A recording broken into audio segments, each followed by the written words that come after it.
Not all family heirlooms are treasures. Some are warnings, reminders of things best left forgotten. I never paid much attention to old family stories. They were just tales, half-truths passed down like faded photographs, distorted by time and memory. But that changed the day I visited my great-grandmother.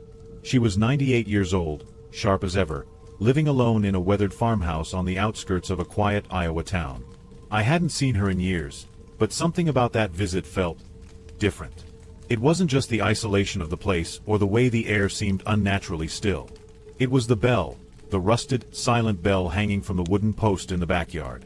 It looked ordinary enough, but the way my great-grandmother's eyes lingered on it, the way she flinched at its mere mention, I knew then that it wasn't just an ornament. That bell held a secret, a family secret buried deep in the past. And I was about to uncover it. I remember the drive well. Long, open road stretched ahead of me, lined with endless fields of corn swaying in the wind. The sky was wide, too wide, like it could swallow you whole if you stared at it for too long. Every few miles, I'd pass an old farmhouse, some well-kept, others abandoned, their windows dark and empty like missing teeth in a grin.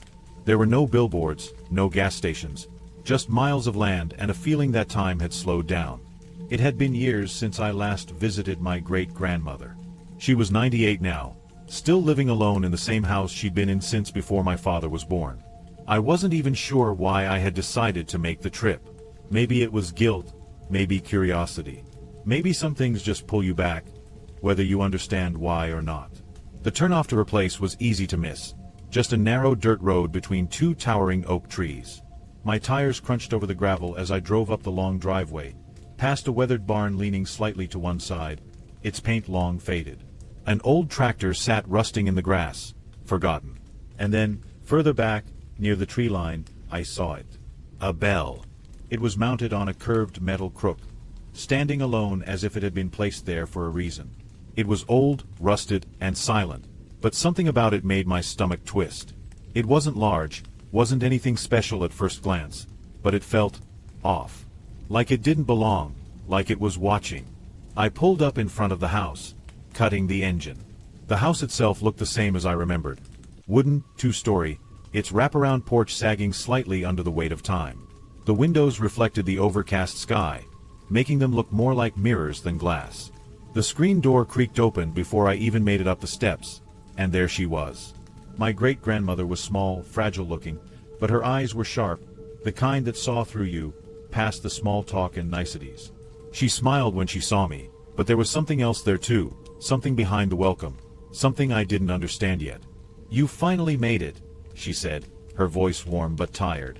"Come in before the storm hits." I glanced up at the sky. There was no storm, just thick gray clouds hanging low, unmoving. I stepped inside, shaking off the strange feeling creeping up my spine.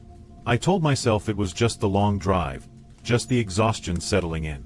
After all, there was nothing unusual about an old bell standing alone in a field. Nothing unusual at all. I don't know what made me look at it again. Maybe it was the way the afternoon light hit it just right, catching in the corner of my eye. Maybe it was some deep part of me that already knew something wasn't right. Either way, I turned my head, and there it was. The bell. It wasn't the same as before. At least, it didn't look the same. When I first pulled up, it had been old, rusted, dull, the kind of thing that looked like it hadn't been touched in decades. Now, it was different. The metal shone, clean, as if someone had come along and scrubbed away years of neglect. The rust was gone. Completely gone. I stared at it for a long time. Too long. My brain kept trying to make sense of it, running through possibilities. Maybe my great-grandmother had it cleaned. Maybe a neighbor had done it. Maybe, somehow, I had just seen it wrong before. But none of those explanations felt right. I'd seen it. I knew what I had seen. And now it was different. A cold feeling settled in my stomach, but I shook it off. This was nothing. It had to be nothing.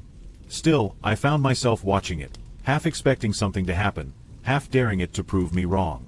The wind moved through the fields, rustling the leaves of the trees nearby, but the bell didn't move. It just stood there, silent, waiting. I looked away, forcing myself to focus on something else. The porch, the house, the sound of my great-grandmother moving around inside. Normal things. Things that made sense. And yet, as I stepped through the front door, I couldn't shake the feeling that I had just walked away from something I should have been paying attention to. It had been years since I last visited, but the moment I stepped inside, the scent of the house wrapped around me like an old, familiar quilt. Wood polish, something faintly floral, and the unmistakable warmth of a place that had seen generations come and go. "About time," my aunt muttered from the kitchen, barely looking up from whatever she was stirring on the stove. That was her way of saying she was glad I was here. No hugs, no fuss. Just that dry remark and the way she set an extra plate on the counter without asking if I was hungry. My mother was already seated at the table, thumbing through an old photo album, half listening to my uncle who was going on about something. Crop prices, maybe, or a neighbor's new truck. It didn't matter. Conversations here had a way of filling the air without needing much from you. And then there was her. My great-grandmother. She sat at the head of the table, the way she always had, small and still, her hands folded neatly in her lap. 98 years old and sharper than any of us, though today there was something different. She wasn't speaking, wasn't even watching us. Just staring off toward the window, eyes locked on something none of us could see. "Grandma," my mother tried, touching her arm lightly. "You all right?" That brought her back. Sort of. She blinked, as if shaking off a thought she didn't want to admit to having. Then she turned to me, her lips curling into the smallest smile. "Well," she said, voice soft but steady. "Look at you. All grown up." I smiled back, but something about the way she said it made my stomach knot. It wasn't the usual remark about how much older I looked. It was something else. A weight behind the words. I pulled out a chair and sat across from her. "It's good to see you, Grandma." She nodded, but her fingers twitched in her lap. Restless. Like she was waiting for something. Or dreading it. Aunt Linda set a cup of tea in front of her, but she didn't touch it. Didn't even glance at it. Instead, she shifted her gaze past me, toward the door. Toward the yard. I turned slightly, following her line of sight, but there was nothing. Just the swaying of the wheat in the distance. The old barn. And, of course, the bell. I faced her again, about to ask what was on her mind, but she beat me to it. "You looked at it, didn't you?" My heart kicked in my chest. It wasn't the question itself, it was the way she asked it. Like she already knew the answer. Like she knew more than I did. I swallowed. "Looked at what?" Her lips pressed together, and she shook her head, more to herself than to me. "It's all right," she murmured, almost too low to hear. "You were bound to." I wanted to press her to ask what she meant, but before I could, Aunt Linda set a plate in front of me, ending the conversation before it even began. "Eat," she said. "You drove all this way." And that was that. The conversation shifted, moving to safer ground. Stories of old family trips, complaints about the weather, the kind of small talk that filled the space without meaning much. But every so often, I'd glance back at my great-grandmother, and every time she wasn't listening. She was watching. Not us. Not the table. The window. And the bell beyond it. She waited until the others had gone to bed. That was how I knew whatever she had to say wasn't meant for just anyone. The house was quiet except for the faint ticking of the old clock on the wall. I sat across from her, the dim kitchen light flickering just enough to make the shadows dance. Her hands, veined and delicate, rested on the table, fingers tracing slow, invisible patterns against the wood. For a long moment, she said nothing, just breathed. Then, without looking at me, she spoke. "I was 8 when it happened," she said. "When my family was taken." My breath hitched, but I didn't interrupt. I wasn't always an orphan. People just like to say I was because it made things simpler. But I had a mother. A father. A little brother who followed me everywhere, even when I told him not to. Her voice softened for a second, as if the memory had warmed her, but it didn't last. And then, one night, they were gone. A lump formed in my throat. Gone how? She exhaled slowly, like they'd never been there at all. I shifted in my chair, feeling the weight of something unspoken pressing down on us. She went on. "It started with the bell." I swallowed hard. "My father rang it every evening at sundown. she continued. 3 times. No more, no less. It was something his father had done before him, and his father before that. A tradition, he said. Except it wasn't really that, was it? Her fingers twitched against the table. It was a warning. The room felt colder. That bell kept us safe, she said. Or at least, that's what he believed. If it rang, it kept whatever it was at bay. The thing in the fields. The thing that watched. My skin prickled. She glanced up at me then, her faded blue eyes sharp despite her age. You don't believe me. I opened my mouth, but she shook her head. It's all right. I wouldn't believe me either. Silence stretched between us, thick and heavy. That night, she said finally, the bell didn't ring. My father was late coming in from the fields. My mother must have lost track of time. I don't know. I only remember the quiet. Her voice dropped lower. And then, the whispering. My pulse quickened. Whispering. She nodded. From outside. A sound like wind moving through the wheat, except there was no wind. Just voices. Too many of them. Too close. She blinked, lost in the memory. I was holding my brother's hand. He was shaking, but he didn't cry. I think he knew, even then. My throat felt dry. We stayed in our room like we were told, she said. Didn't move. Didn't breathe. And then, the door opened. I shivered. It wasn't my parents, she whispered. They were already gone. A chill ran down my spine. I don't know what took them. I don't know where they went. One moment, they were there. The next, nothing. She stared past me, like she could still see it. I only survived because I ran. Because I didn't look back. A long pause. Then she nodded toward the window. Toward the bell. Someone's been ringing it again, she said. Haven't they? I hesitated. Her eyes met mine. Then it knows you're here. I couldn't speak. Couldn't move. Because deep down, I already knew she was right. I wanted to call it nonsense. A story shaped by years of loneliness. Memory eroding like old stone. I wanted to laugh, shake my head, tell her she'd had too much time to sit with old fears. And yet, I couldn't. Because I'd seen the bell. It should have been rusted, forgotten. Just another relic in a place where time hardly moved. But it wasn't. It shone in the moonlight, edges clean, polished. Someone had been touching it. Someone had been ringing it.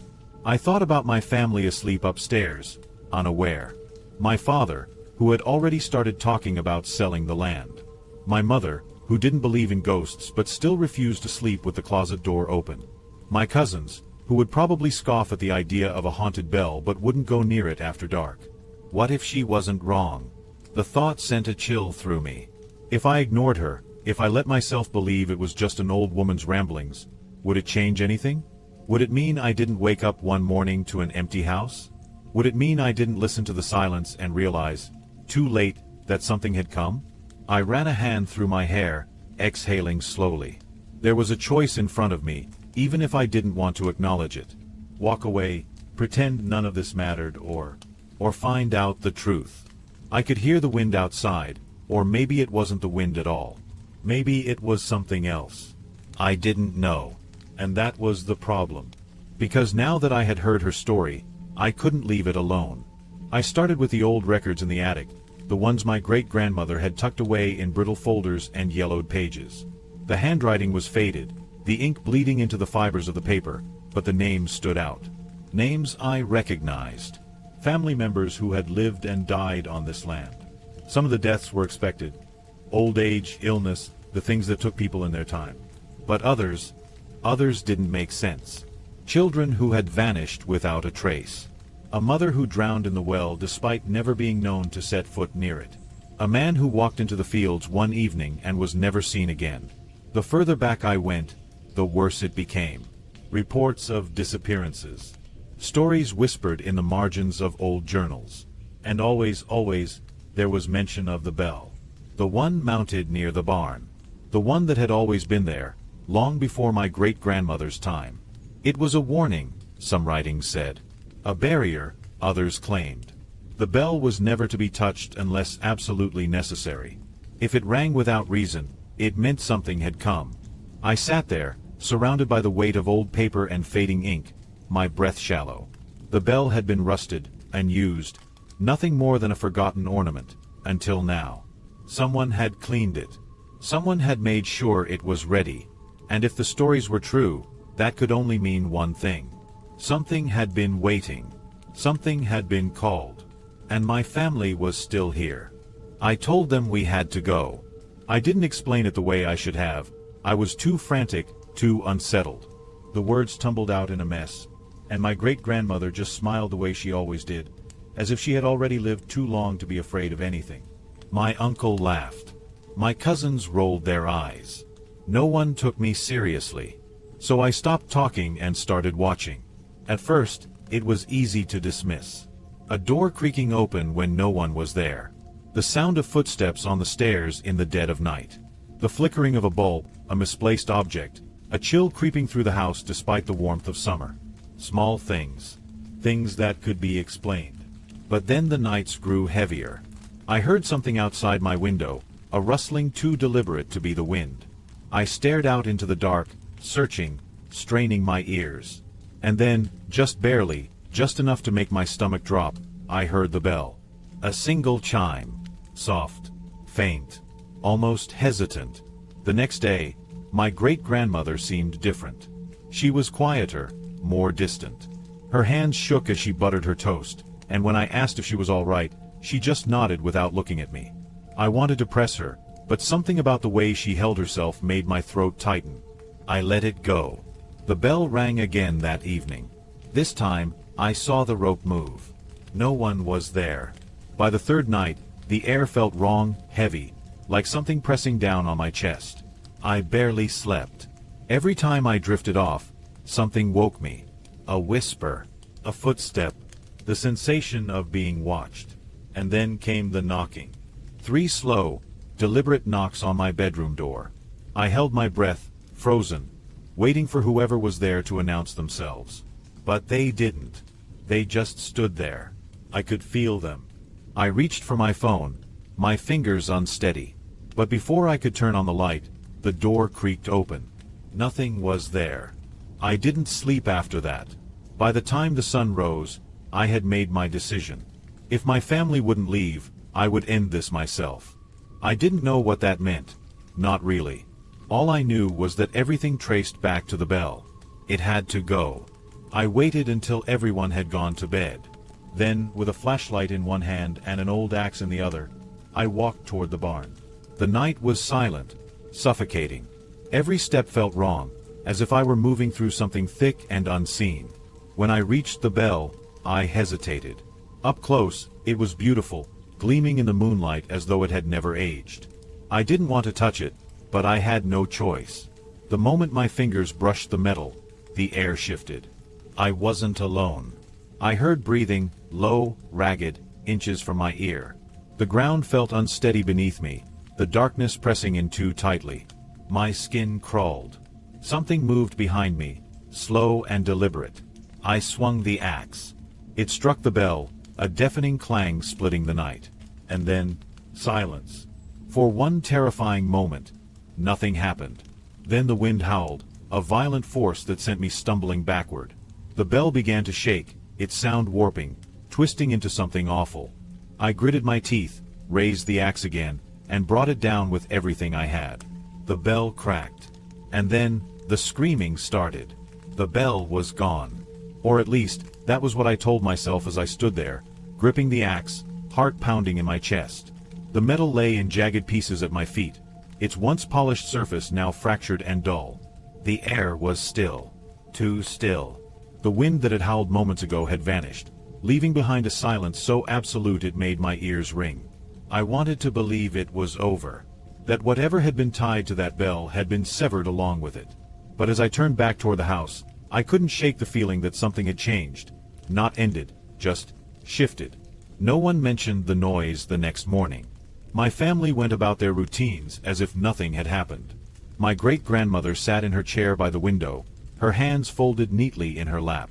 She looked relieved. Not happy, not at peace. Just relieved. She never spoke about the bell again. Neither did I. And yet, I kept waiting. Every night after that, I lay awake, listening. Even after I left the farmhouse, even after I returned to my normal life, I listened. For the creak of a door. The knock at midnight. The sound of a bell ringing in the distance. Because that's the thing about stories like these. You can destroy an object. You can tell yourself it's over. You can leave the place behind. But some things, once acknowledged, never really leave you. They wait. Some secrets are meant to remain buried. We like to think that uncovering the truth will set us free, that knowledge is always better than ignorance. But sometimes, the past is the past for a reason. Sometimes, the things we dig up don't stay where we put them. And sometimes, what we think we've left behind is only waiting for the right moment to return. Maybe the bell was just an object, just rust and metal, hammered into shape and given meaning by generations of superstition. Or maybe it was something more. Maybe it was a warning, a reminder, a tether to something that should have never been disturbed. I'd like to believe that destroying it put an end to everything. That whatever haunted my family is gone. That the silence that followed means peace, not patience. But even now, when I close my eyes, I still find myself waiting for a sound I hope I never hear again.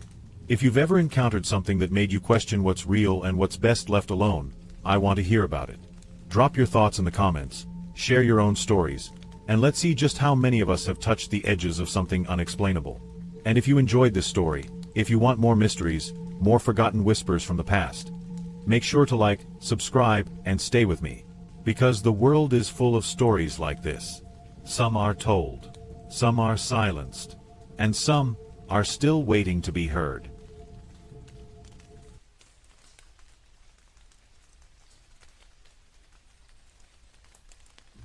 Some objects should never be touched. Some gifts should never be accepted.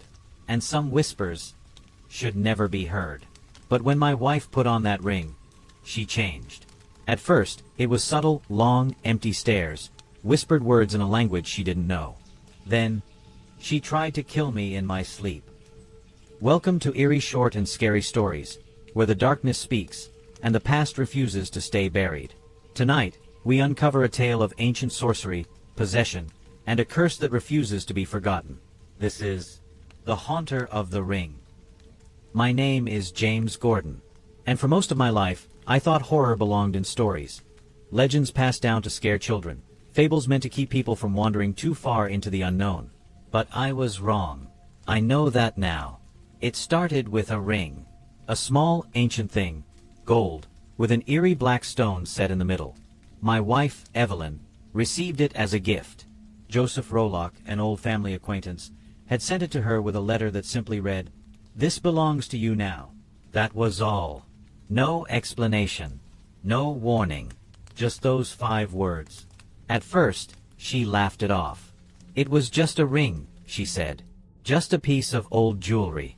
She slid it onto her finger without a second thought, admiring the way it caught the light. But that night, that was the first time she woke up standing over me. Her eyes were open, but they weren't hers.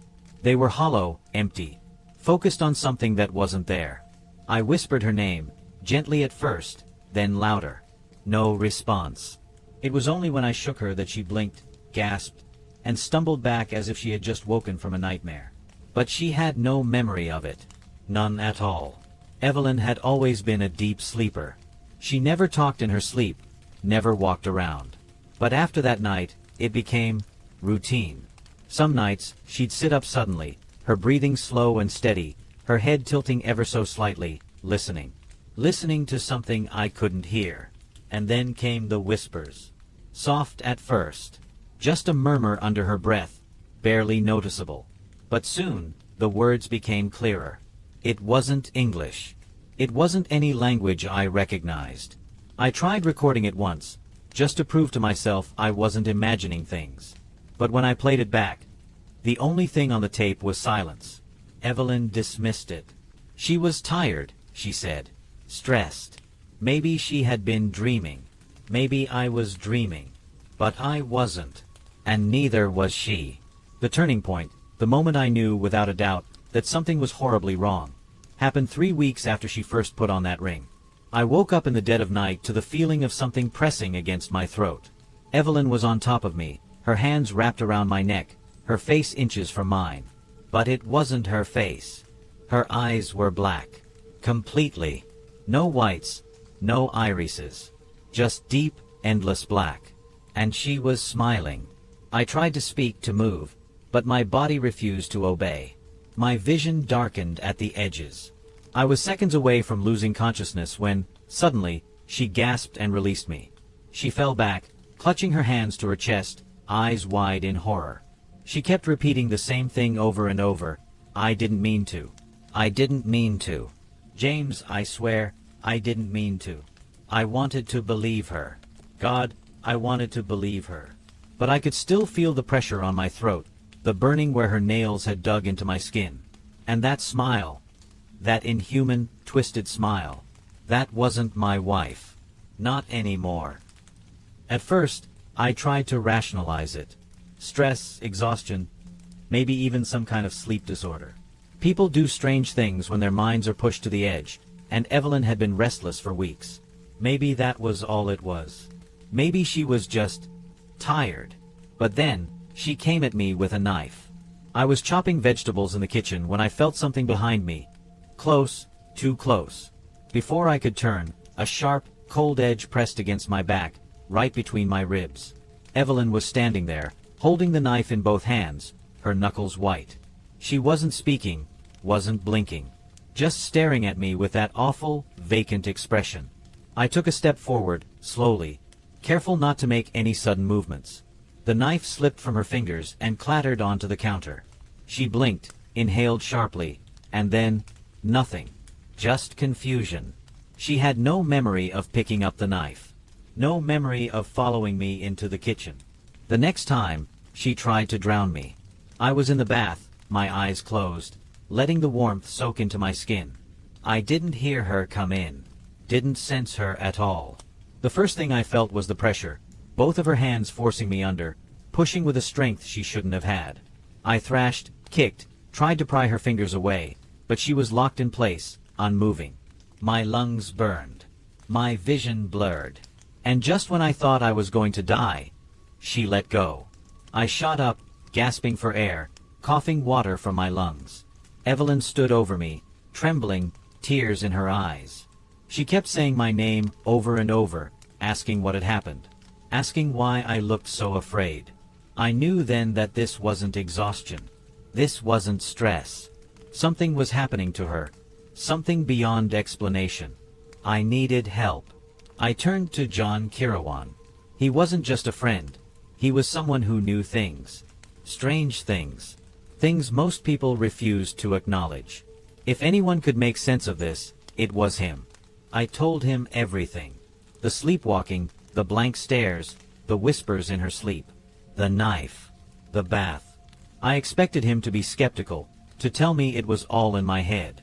Instead, he sat in silence, listening, his expression growing darker with every word. Then he asked, "Has she received anything? A gift? Something unusual?" For a moment, I didn't understand. And then, like a puzzle piece snapping into place, I remembered. The ring. I told him about it. How Rolock had sent it with no explanation. How Evelyn had worn it. John didn't mince words. The ring wasn't just old, it was ancient. Older than most civilizations, older than the languages we speak today. And it carried something with it. Something that had been waiting. He told me about Thothamon, a sorcerer whose name had been erased from history. A man or thing who sought power beyond human understanding. His followers crafted objects like the ring, not as jewelry, but as vessels. They weren't meant to be worn. They were meant to bind. And Evelyn, she had unknowingly invited something in. The ring wasn't just clinging to her. It had rooted itself in her. I left John's place that night with my mind racing. My skin felt too tight, like my body was rejecting the very air around me. I could still hear his warning in my head. Whatever has attached itself to Evelyn, it won't let go willingly. When I got home, the house felt different. The air was thick, heavy, humming with something unseen. I stepped inside, and the floorboards creaked under my weight, louder than usual, like they were protesting my return. And then I saw her. Evelyn was standing in our bedroom, but she wasn't asleep. She wasn't awake, either. She was just there, motionless. The ring on her finger gleamed, even in the dark, as if it had a light of its own. Her lips were moving, forming words, but no sound came out. I took a step closer. Her head twitched, just slightly, like a puppet on a string. And then, a voice. A voice that was not hers. "You should have stayed away, Gordon." The words scraped through the air, dry and ancient, layered over each other like 100 voices speaking at once. My body locked up. I wanted to run. I wanted to scream. But all I could do was stand there as my wife, or whatever was inside my wife, slowly turned her head toward me. The eyes that met mine were not Evelyn's. They weren't even human. She belongs to us now. I don't remember moving. I don't remember how I got out of that room. The next thing I knew, I was in my car, the engine roaring as I sped back to John's place. He didn't look surprised to see me. He just sighed, sat me down, and poured a drink. Then he said another name. Rolock. Except that wasn't his name at all. The man who gave Evelyn the ring, the one who wanted this to happen, was someone far older than he appeared. A name whispered in old books, in forgotten places. Joseph Vrolock. And he was the reason my wife was no longer my wife. Vrolock's study smelled of old parchment and melted wax. Books older than any library lined the walls, their covers cracked, their pages brittle. The candlelight flickered, casting strange, twisting shapes along the ceiling. He sat behind a heavy oak desk, watching us with something between amusement and pity, his fingers tapping lazily against the wood. When I told him why we were there, he didn't argue. He didn't deny it. He just laughed. A dry, rasping sound that seemed to settle in my bones. "You can't stop it," he said, his voice smooth, almost sympathetic. "It's already here." Before I could respond, the air shifted. It was sudden, like the room itself had taken a breath. A sharp, metallic tang filled my mouth. And then, Evelyn stepped through the doorway. Only, it wasn't Evelyn anymore. Her limbs jerked unnaturally, each movement too sharp, too sudden, like something inside her was still figuring out how to use a human body. Her head tilted in a way that should have broken her neck, her lips curling into a grin that stretched too wide. And her eyes, they weren't eyes. They were empty. Not just dark, absent. She moved fast. Faster than anything human should. I barely had time to react before she lunged. Kirawan was quicker. His hand shot forward, throwing something. Salt? Powder? I didn't know, but whatever it was, it worked. The moment it touched her skin, she recoiled with an unnatural shriek, her body twisting backward, bones popping in and out of place. But it wasn't enough. The lights exploded, plunging the room into darkness. Shadows stretched and swirled, moving like they had minds of their own. A low, guttural growl filled the space, vibrating in my chest. And then, Vrolock screamed. Not in pain. In terror. I turned just in time to see his body convulse. His hands clawed at his own face, his nails raking deep, bloody trenches into his skin. His mouth opened wide, too wide, his eyes rolling back.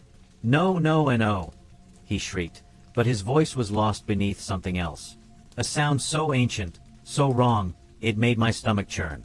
Something invisible ripped through him, pulling at his flesh, dragging him toward nothing. His body contorted, his limbs folding inward like paper, his scream stretching into a sickening, inhuman wail. And then, he was gone. Just gone. The room fell silent. The air grew still. The presence that had loomed over us, pressing against our skin, was gone. And there, on the floor, lay the ring. It looked different now. The gleam was gone, the unnatural shine replaced with dull, lifeless metal.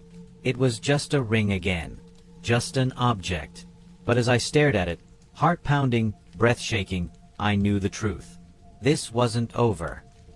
Evelyn collapsed the moment Vrolock was gone. Her body crumpled to the floor, boneless, like a puppet with its strings cut. I rushed to her, my hands shaking, my breath uneven. For a moment, I thought she was dead.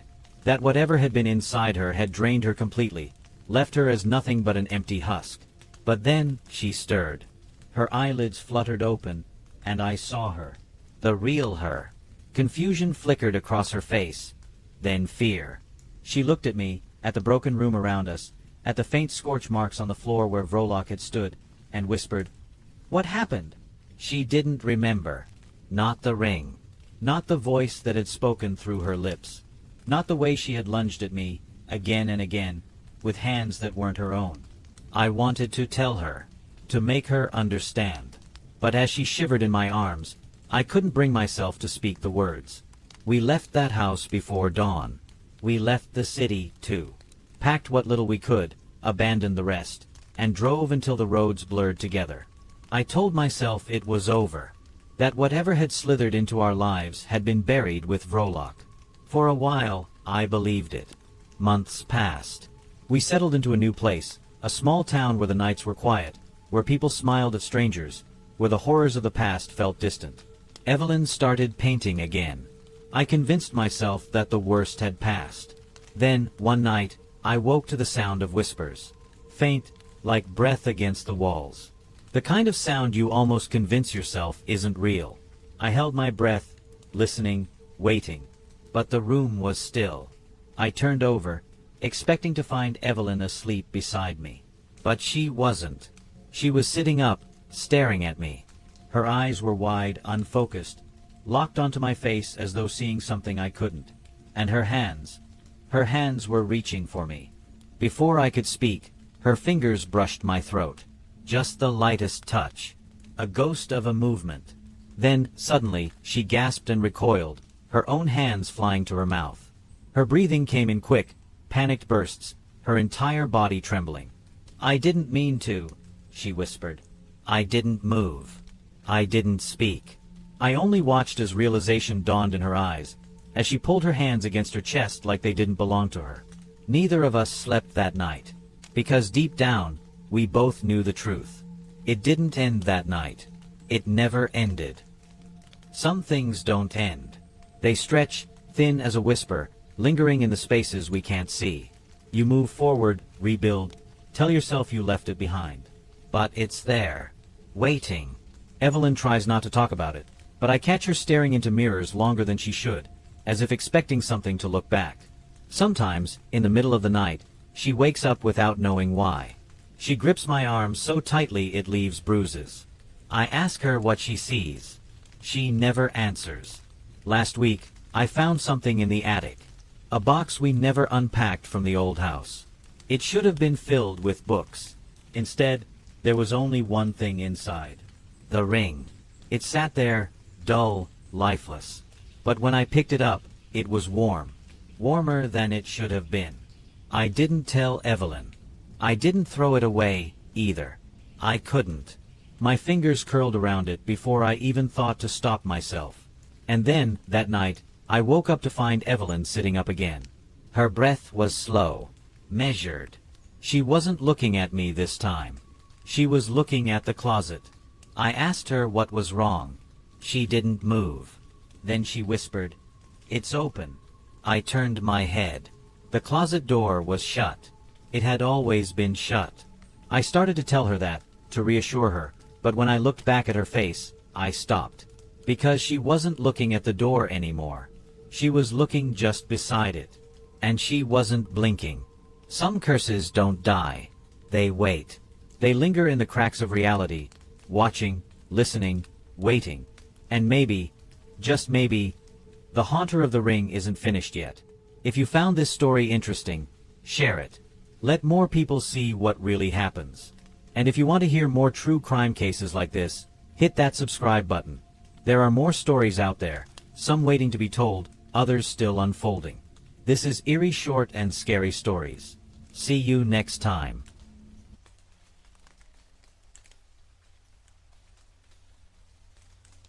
They told me the oldest tree on Earth was dead. They were wrong. Last night, its roots slithered into my campsite, and the voices began. Not from the wind. Not from animals. They came from inside the tree, and they knew things no living thing should know. This is what happens when the world's oldest tree starts talking back. Welcome to Eerie's short and scary stories, where the shadows whisper and the past never stays buried. Tonight, we unravel a tale carved into bark and blood, proof that some secrets grow deeper with time. The first time I saw the Prometheus tree, I didn't understand why the locals refused to say its name above a whisper. It stood alone in that high desert valley, twisted and gnarled like the bones of something that refused to die. 5,000 years of storms, of droughts, of human hands carving initials into its bark, and yet, it endured. The scientists called it a marvel. The rangers called it cursed. And me? I just wanted to study it. Document its rings, its resilience. But the moment I set up camp beneath its skeletal branches, I realized. I wasn't the one observing. The wind that night didn't sound like wind. It sounded like breathing. Slow, deliberate, like the tree itself was exhaling into the dark. I told myself it was the altitude playing tricks on my ears. Then came the scratching, fingernails dragging down the nylon wall of my tent, one long, shuddering scrape from top to bottom. I froze. My flashlight trembled in my grip as I aimed it toward the sound. Nothing. Just the swaying shadows of branches. But when I unzipped the tent at dawn, I saw them. Names. Dozens of them. Hundreds. Etched deep into the bark in jagged, desperate strokes. Some were so old they'd nearly healed over, the wood swallowing them whole. Others looked fresh, the sap still glistening like tears. And here's the thing. I'd taken photos of this exact spot the day before. The carvings hadn't been there. I ran my fingers over the closest one, Eleanor Macready, 1889, and the second I touched it, a cold ache shot up my arm. Not pain. Not quite. More like memory. A flash of a woman in a long, tattered dress, her palms pressed to the tree as she sobbed. Then gone. My stomach turned. I stumbled back, but the tree's roots seemed to shift underfoot, curling like they wanted to catch me. That's when the ranger found me. Old Jim, with his sun-leathered face and a rifle slung over his shoulder. He didn't ask why I was pale. Didn't need to. He just stared at the carvings and said, "Told you not to camp here after dark." His voice was flat, like he'd seen this before. Like he'd expected it. I demanded answers. Who carved these names? Why did they look decades old by morning? Jim just spat into the dirt and muttered, "Ain't people doing the carving?" Then he pointed to the base of the trunk, where the roots plunged into the earth. "Dig there if you want to know. But you won't like what you find." I should have left.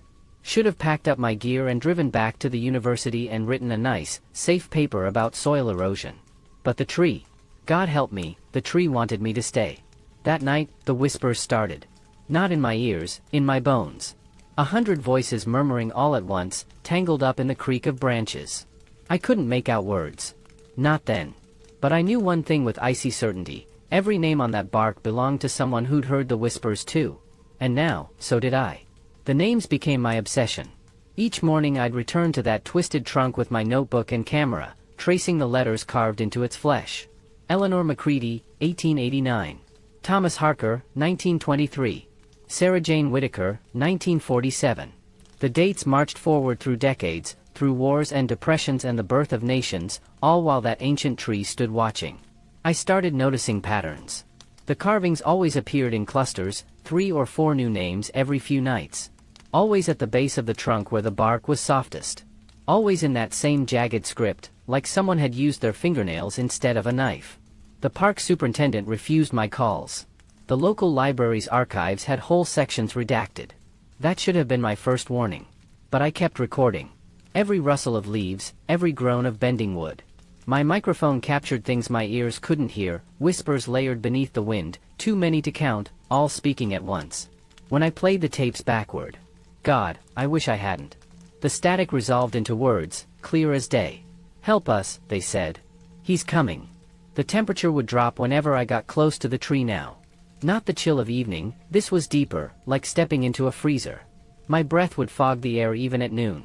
The birds avoided its branches. Even insects wouldn't crawl on its bark. I found bones buried in the shallow soil around its roots, small ones at first, rabbit or fox. Then I uncovered a human finger bone, the nail still intact, wedged between 2 gnarled roots like the tree had been holding onto it. Old Jim stopped visiting my campsite. I'd catch him watching from a distance sometimes, his rifle clutched too tight, his eyes darting between me and the tree. One evening I confronted him. "You know what's happening," I said.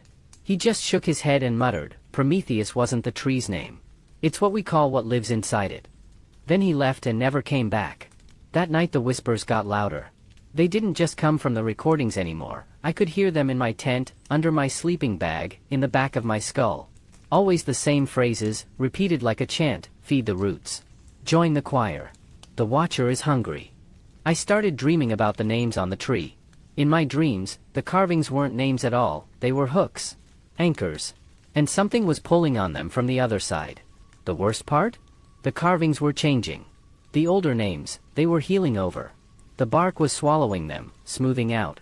But the fresh ones, the ones that had appeared since my arrival, they were getting deeper. Darker. And at the bottom of the trunk, barely visible beneath a layer of dirt, I found a new word carved in that same jagged hand. Yours.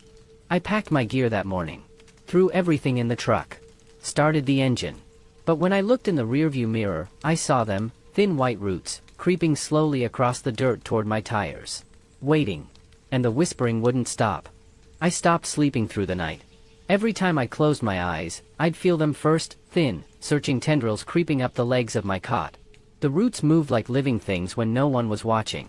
By moonlight, I'd catch them twitching at the edge of my vision, only to go still when I turned my head. They were testing. Learning. Waiting for me to let my guard down.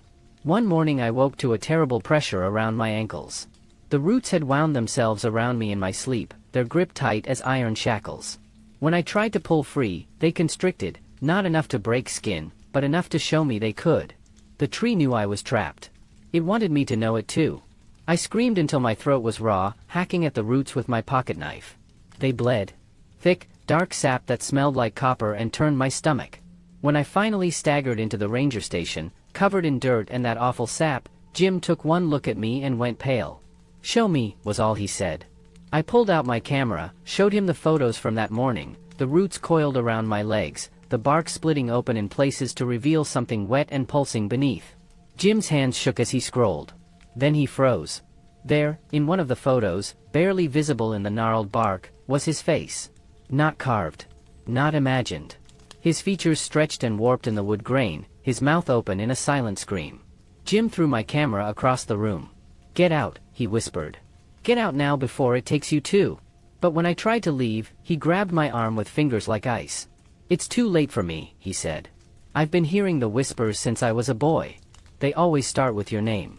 That's when I noticed the fresh scratches on his forearm, 5 parallel lines, oozing that same dark sap. That night, the wind carried screams from the direction of the ranger station. Not animal. Not human either. Something in between. By dawn, Jim was gone. No note. No goodbye. Just another name carved deep into the Prometheus tree's trunk, James Coleridge, 2023. The bark around it was still weeping sap. The tree was changing faster now. Its branches twisted into shapes that made my eyes hurt to look at, angles that shouldn't exist in nature. The whispers became voices I recognized. Eleanor begging for someone to find her body. Thomas screaming about the dark. And now Jim's voice joined the chorus, repeating the same phrase over and over: "It's watching through the roots." I packed what little sanity I had left and ran for my truck. The engine turned over once. Twice. Died. That's when I saw them, roots snaking through the undercarriage, wrapped around the axles, clogging the tailpipe. The tree wasn't just alive. It was hunting. And I'd made the same mistake all the others had. I thought it wanted me dead.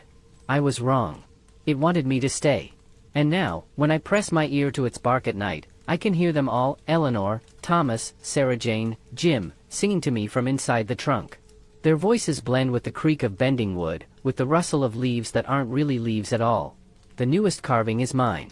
I watch my hands carve it every night in my dreams. The tree is patient. It knows I'll join the chorus soon. The truck wouldn't start. No matter how I begged, how I cursed, the engine just coughed and died like something was choking it from the inside. That's when I noticed the roots, thick as cables now, had grown up through the floorboards. They coiled around the gear shift, threaded through the pedals, pulsing gently as if laughing at me. I kicked open the door and ran. The forest had changed. The trees I'd passed 100 times before now leaned in too close, their branches knitting together overhead until the sky disappeared. My GPS spun in useless circles, the map flickering between reality and something else, some older geography where the Prometheus tree stood at the center of everything. I ran until my lungs burned, until my boots tore on jagged roots that seemed to rise up just to trip me. Then I heard it. A sound like wet wood splitting. The Prometheus tree stood before me, though I'd sworn I was running away. Its trunk pulsed in the moonlight, expanding and contracting like a giant lung. The carvings had opened up, not wounds, but mouths, dozens of them, each whispering in a different voice. The bark peeled back in places, revealing faces pressed against the wood from the inside. Eleanor. Thomas. Jim. Their mouths moved in perfect unison, "Join us." The roots moved faster than I could scream. They lashed around my wrists, my ankles, yanking me toward the trunk with terrible strength. I fought like a wild animal, fingernails tearing on rough bark as the tree pulled me closer. That's when I saw the hollow, a black slit in the trunk just wide enough for a person. Inside, something glistened. Not wood. Not sap. Flesh. The tree was hungry, and it wanted me inside. The whispers became a chant, a hymn sung by 100 throats. Feed the roots. Become the choir. The watcher is always hungry. My fingers brushed against the hollow's edge, and the bark there was warm. Alive. It yielded under my touch like skin. The roots tightened, pulling me inch by terrible inch toward that waiting darkness. Then, silence. The roots went still. The voices stopped. For one heartbeat, I thought it was over. Then the tree exhaled, and the smell hit me, rotting leaves and wet earth, and beneath it all, the sweet stench of decaying meat. The hollow widened, and I saw what waited inside. Not just the missing. Not just the dead. Something older. Something that had been growing inside the tree for centuries. It reached for me. And in that final second before the bark closed around me, I understood why the carvings healed over. The tree wasn't taking us. It was digesting us. Now I sing with the others. Now we wait for the next one. Now we. They found me 3 days later, wandering down Highway 50 with no memory of how I got there. My clothes were shredded, my skin caked with dirt and that awful, clotting sap. The doctors said I was dehydrated, malnourished, in shock. They didn't believe me when I told them what tried to keep me. At first, I thought I'd won. The nightmares came, sure, every time I closed my eyes I felt those roots squirming beneath my skin, heard the choir of voices calling me back. But the physical wounds healed. The sap washed away. I told myself the tree had let me go. Then the changes started. It began with my skin. Tiny cracks appearing along my knuckles, my elbows, the small of my back. Not wounds, the flesh didn't bleed. It just parted, revealing something dark and grainy beneath. When I picked at the cracks, dry splinters came out. The doctors had no explanation. The biopsies came back inconclusive. One specialist actually laughed when I asked if human tissue could turn to wood. The dreams got worse. Every night I stood before the Prometheus tree again, watching as new names appeared in its bark. Only now, I wasn't afraid. Now, I reached out to touch them, feeling each letter form under my fingers. In the dreams, the voices didn't scare me. They welcomed me home. This morning I found the sample bag in my jacket pocket, the one I'd used to collect bark fragments on my first day at the site. I don't remember packing it. The bark inside was fresh, oozing sap that smelled like my own sweat. And wrapped around it, a single strand of root hair, still twitching. That's when I saw my notebook. Someone had opened it to a blank page near the back. At the top, in shaky handwriting that looked almost like mine, was a single word. Mine. The knocking started an hour ago. Soft at first, just loud enough to make me jump. Now it comes every few minutes, moving around the house, front door, then kitchen window, then the bedroom wall. Always that same rhythm, 3 slow taps, 2 quick ones. The same pattern the roots used against my tent. The worst part? I'm not scared anymore. When I look in the mirror, my eyes have changed. The whites have gone dark, veined with thin roots that pulse when the knocking comes. My teeth feel too big for my mouth. My tongue keeps probing at new cracks in my gums, tasting sap. They're waiting for me outside. I can hear them whispering through the walls. Not just the tree now, all of them. Eleanor. Thomas. Jim. Their voices blend with the creak of settling wood, with the rustle of leaves that shouldn't exist in the city. I was never meant to escape. The tree was just planting me elsewhere. It's at the door now. I have to go. They say it doesn't hurt to join the choir. They say, we've been waiting. So lonely in the dark. Feed the roots. Become the song. My fingers won't bend anymore. The joints have locked in place, the skin hardening into something rough and grooved. When I press them against the wall, they leave behind thin trails of sap that smells like memory, like old libraries and wet earth and the copper tang of fear. The doctors don't come to see me now. I think they're afraid of what's growing in room 214. I can feel it happening faster each day, the slow transformation, the roots threading through muscle and bone. My heartbeat has changed. It thrums now in time with some distant, ancient rhythm, a slow pulsing that comes from deep underground. When I sleep, I dream in rings, concentric circles of time spreading outward, each one containing voices I almost recognize. The nurses whisper outside my door. They think I don't hear them. His x-rays? One says, and the other shushes her. They don't need to finish. I've seen the medical charts. Seen how my bones show up on film, not clean white lines, but gnarled, branching shadows. Like dendrites. Like roots. This morning I found the first leaf. It pushed through the crack in my wrist where the 4 used to be, small and waxy and impossibly green. I should have been horrified. I should have screamed. Instead, I cried with something like relief. It's so hard to remember being human now.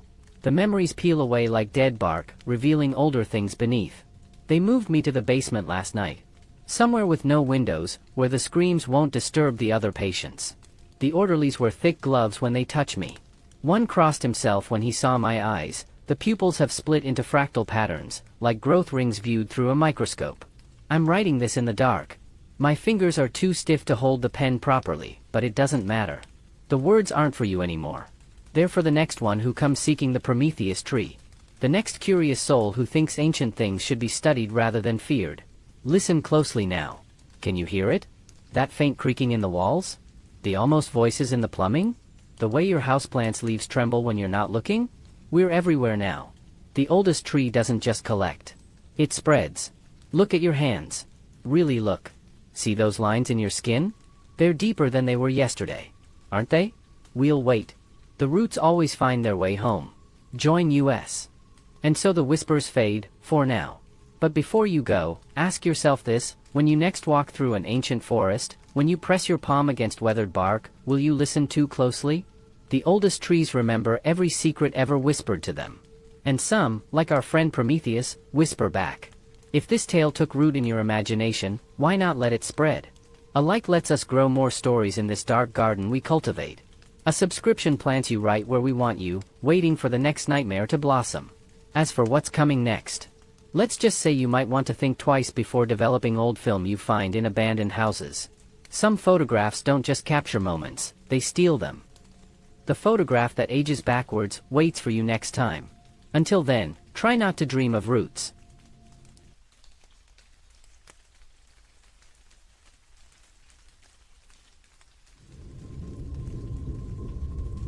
There are some things you forget with time. Childhood fears, nightmares that used to keep you up at night. But then, there are things you don't forget. Because they won't let you. I used to think he was just a bad dream. A shadow in the corner of my room. But Mr. Smile, he was real. And if you ever wake up in the middle of the night and smell something sweet, like cotton candy, whatever you do, don't look. Welcome to eerie, short and scary stories, where the shadows whisper and nightmares linger long after the story ends. Some tales are just fiction, but some stay with you forever. Turn off the lights, get comfortable, and remember, not every story is just a story. I was 6 years old when I first saw him.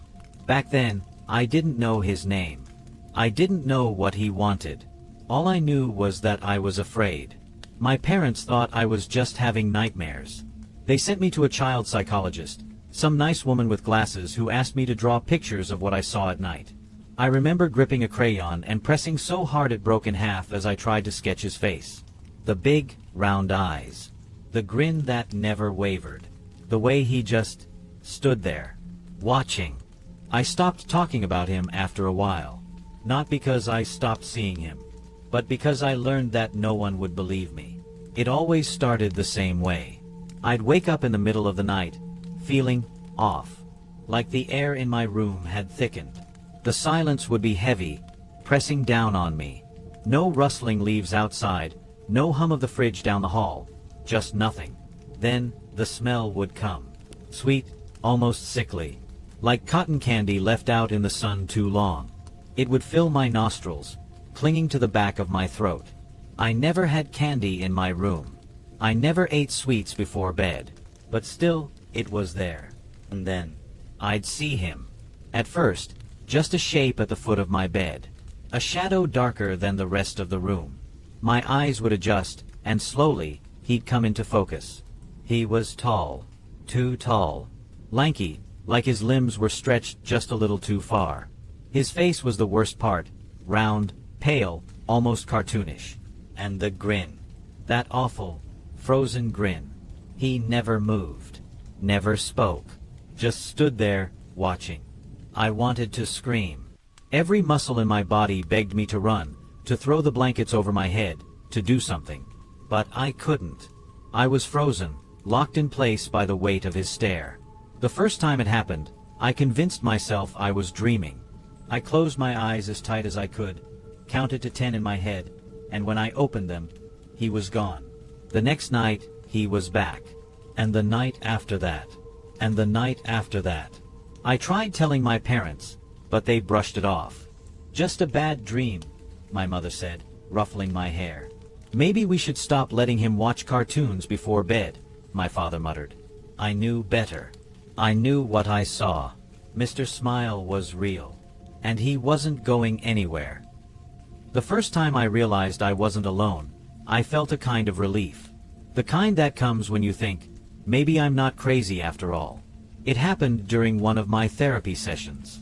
I sat there, clutching a stuffed bear I was too old for, while my psychologist asked me the usual questions.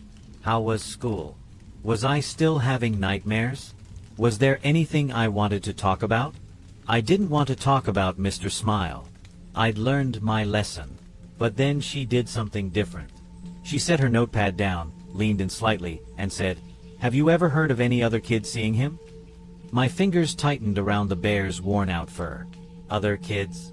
She told me she'd spoken to a few children in town who described something similar. A man with a big smile. Standing in their room at night. Watching. I should have felt better.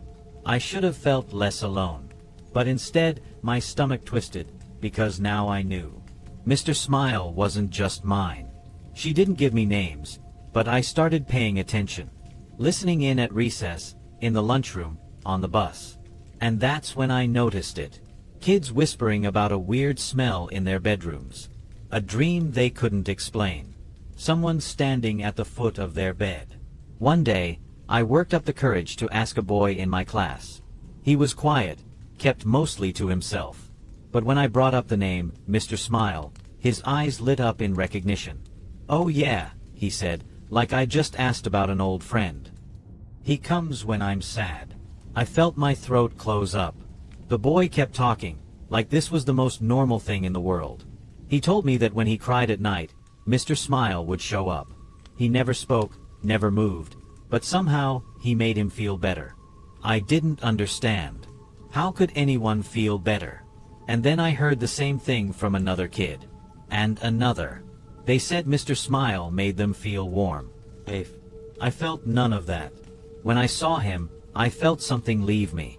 Like I was being hollowed out, little by little. Like he was peeling something away from me, layer by layer. I never told the other kids that. I never asked if they felt it too. Because deep down, I was terrified of the answer.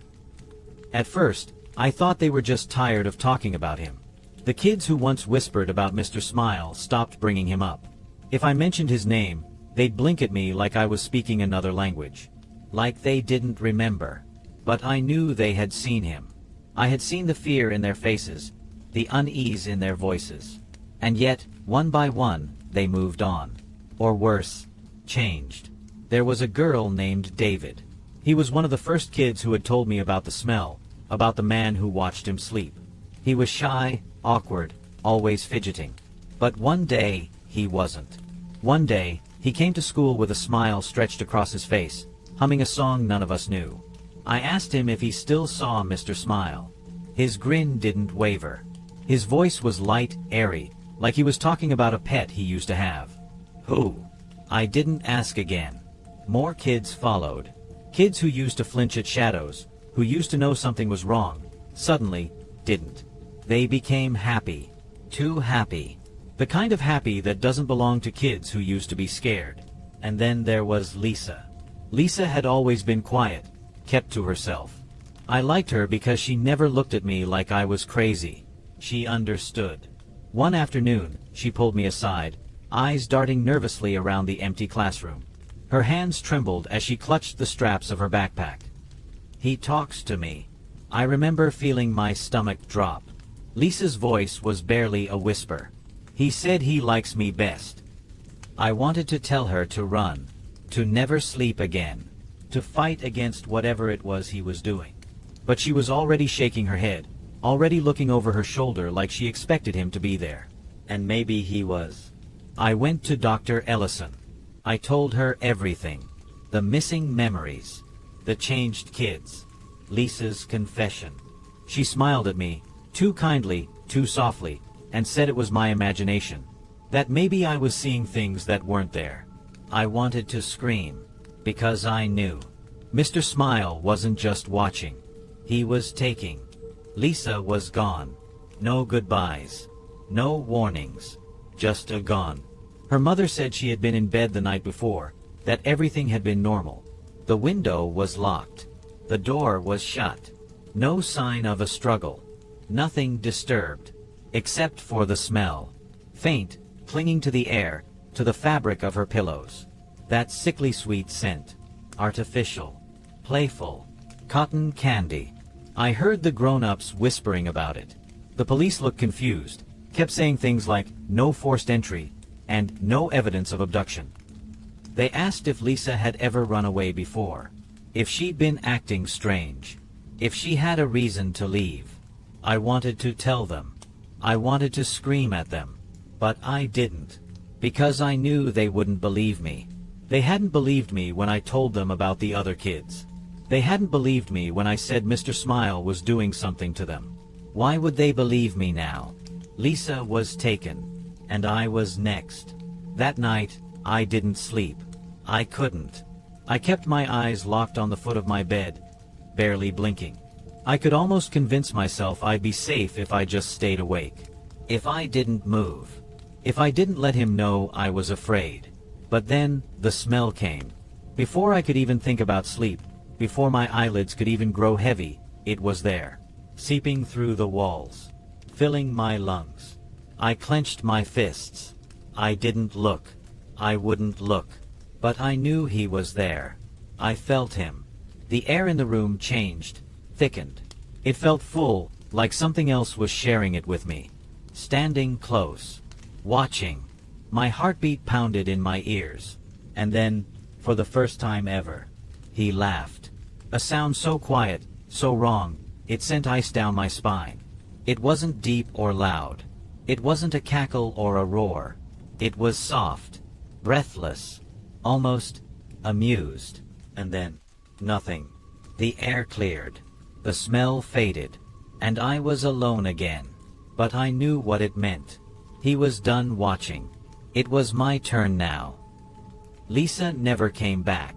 The town grieved for a while. Candlelight vigils. Missing posters on every telephone pole. Volunteers searching the woods, the rivers, the old abandoned buildings on the outskirts of town. But time moved on. It always does.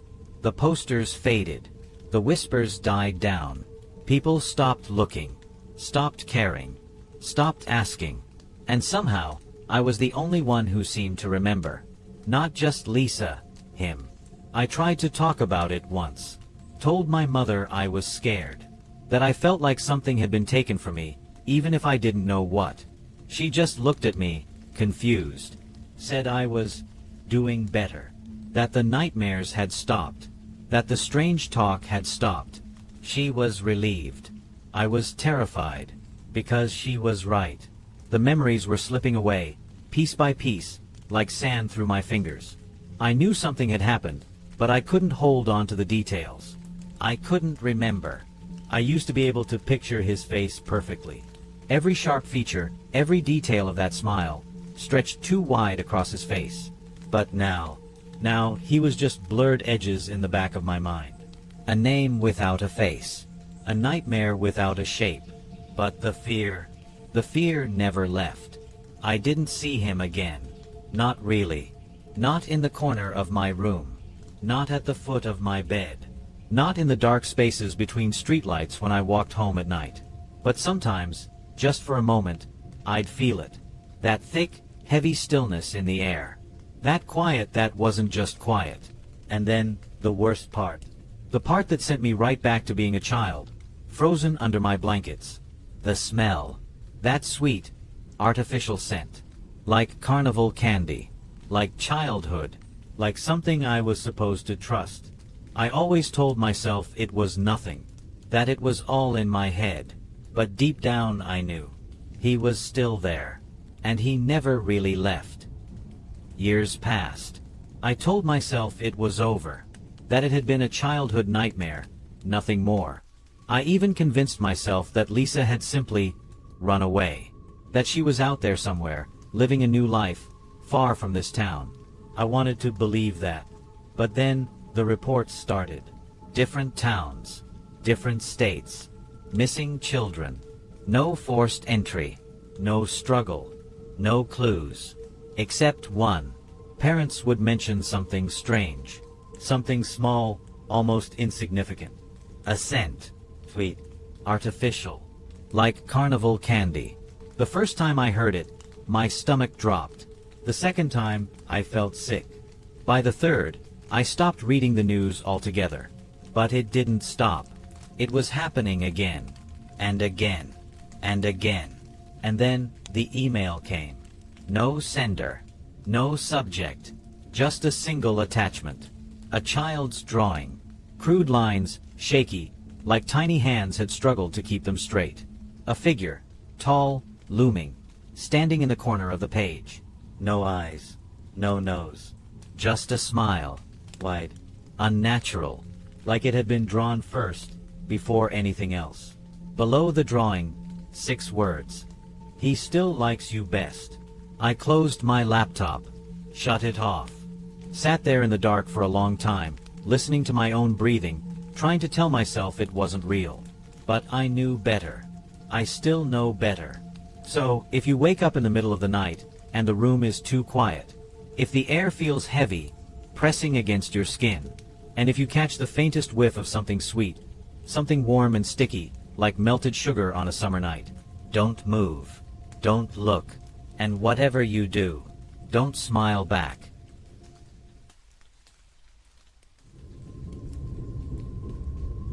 I don't know if anyone will believe me, but I have to tell this story before it's too late. Before it finds you too. There are stories we tell for fun. Stories we tell to pass the time. And then, there are the stories that should never be told at all. The ones that linger. That sink into your thoughts long after the lights go out. Welcome to eerie, short and scary stories, where the shadows have voices and the darkness is never empty. If you think you're safe, think again. Tonight, I have something unsettling for you. A story that might just change the way you see the world around you. Are you ready? Then let's begin. I've lived in Hochstadt my entire life. A quiet town, tucked between endless forests of black maple trees. It's the kind of place where the air smells like damp earth and wood smoke, where people don't ask too many questions. Things have a way of being forgotten here, like old names carved into tree trunks, fading with time. But some things refuse to be forgotten. My little sister, Holly, disappeared on a Thursday. I remember because I was supposed to walk her home from school that day, but I was late. It was only 10 minutes. 10 stupid minutes. When I got to the schoolyard, she wasn't there. The teacher said she had left like always, her pink backpack bouncing against her shoulders, her blonde braids swinging with every step. She always took the same path home. 4 blocks, a right turn, and straight down Sycamore Street. But that day, she never made it. At first, I wasn't worried. Maybe she stopped at the corner store. Maybe she was playing in the park. I walked faster, then I ran. I called her name. Over and over. By sunset, the whole town was looking. Flashlights cut through the woods, their beams shaking against the trees. Neighbors shouted her name. My mother stood on the porch, eyes red, clutching the phone so tight her knuckles turned white. My father paced, talking to the police, his voice sharp, demanding answers no one had. No footprints. No sign of a struggle. No Holly. People started whispering. At the diner, at the post office, in hushed conversations on front porches. It wasn't the first time. A child had gone missing before. Years ago. A boy named Daniel. He walked into the woods one afternoon and never came back. No one talked about it. Like if they ignored it, it wouldn't happen again. But it did. And deep down, I knew. Hochstadt never gives back what it takes. They found him 2 days after Holly disappeared. Mr. Landry, our gym teacher. A man who used to bark at us to run faster, push harder, stop being lazy. He always seemed too big for our small town, like he belonged somewhere louder, somewhere brighter. But he never left. Maybe Hochstadt doesn't let people go. They said he was just sitting there, against a tree, legs stretched out like he had only stopped to catch his breath. But his head was tilted back too far, his eyes wide open, unblinking. And his mouth was full of something black, thick, shiny. It dripped down his chin, out of his nose, his ears. His skin looked wrong, bloated, swollen, like whatever had filled him had pushed out through every pore. The police didn't know what to say. No bruises, no cuts, no gunshot wounds. Just sap. I remember standing there, watching from behind the yellow tape as they lifted him onto a stretcher. The paramedics' gloves stuck to his skin like it was coated in glue. One of them gagged. And the smell. Not rot. Not death. Something worse. Something sweet. The kind of sweetness that makes your stomach turn, like rotting fruit left out in the sun. It clung to the air, soaked into my clothes, into my hair. I could still taste it hours later, when I sat at the dinner table and pushed my food around my plate. No one ate that night. No one talked. But everyone was thinking the same thing. The trees took him. Just like they took Holly. 3 days after they found Mr. Landry, Holly came back. I was the first to see her. Standing at the edge of the woods, where the dirt road met the trees. Barefoot. Her pink dress smeared with something dark and sticky. Her hair hung in tangled knots, bits of leaves and twigs caught in the strands. But it was her face that made my stomach lurch. She wasn't crying. She wasn't scared. She wasn't relieved to be home. She was just standing there, staring. For a second, I thought maybe she didn't recognize me, that maybe she had been hurt or lost her memory. But when I whispered her name, her head turned, slow, deliberate. And then she smiled. It wasn't the kind of smile I remembered. Not the one she used when she was excited about ice cream or when she saw a puppy at the park. It was small, careful, like she was waiting for something. By the time my mother came running, her scream breaking the silence, Holly still hadn't moved. She didn't reach for her, didn't throw her arms around her the way she used to after a bad dream. My mother pulled her in, sobbing, touching her face, checking her arms, kissing her forehead. Holly let her. That was the worst part. She let her. Like she didn't know what else to do. That night, the whole town showed up at our house. People brought food, hugged my parents, whispered about miracles and prayers answered. The sheriff came too. He asked Holly where she had been, how she had gotten home. She didn't answer. She just sat there, quiet, her hands folded neatly in her lap. My mother smoothed her hair, told him she was in shock, that she needed rest. He nodded, said he'd come back in the morning. But I knew he wouldn't get an answer then, either. Because Holly wasn't just quiet. She was listening. Not to us. To something else. That night, I barely slept.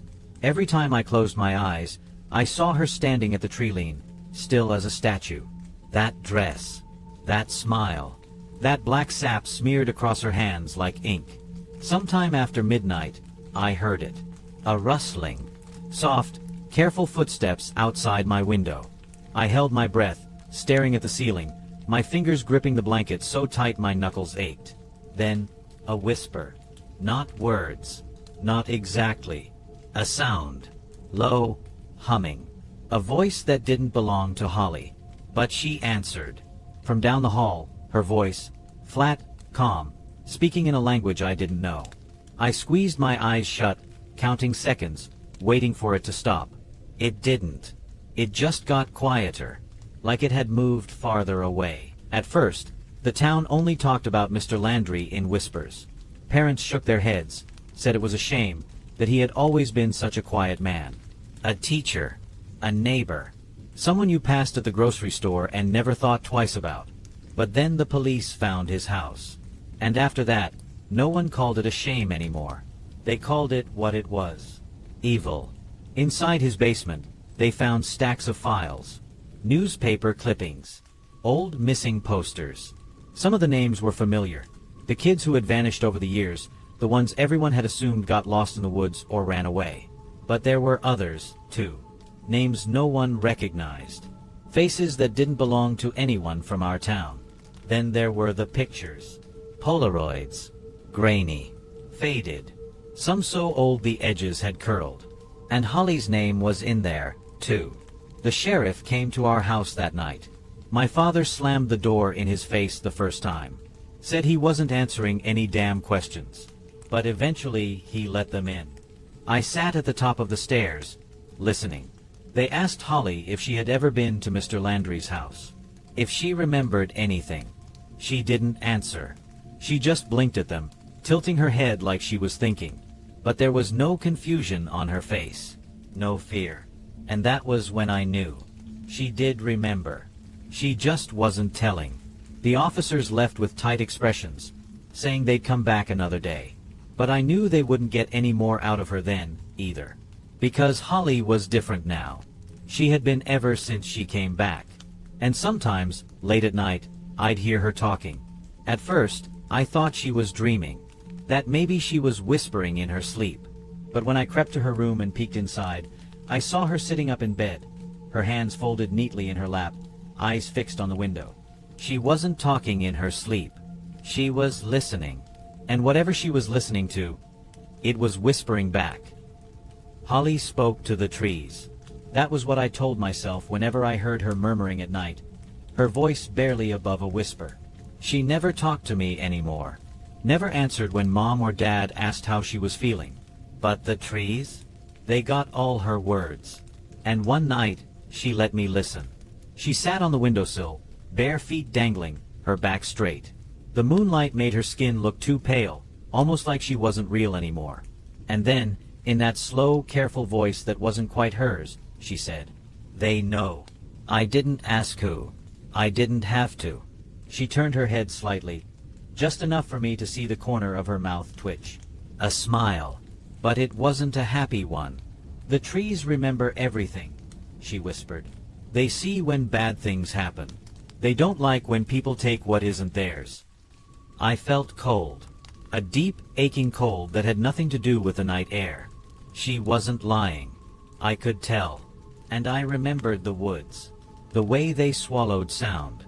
The way the air felt thick, like it was watching you back. I remembered the sap, black, like tar, oozing from the bark. I had seen it before.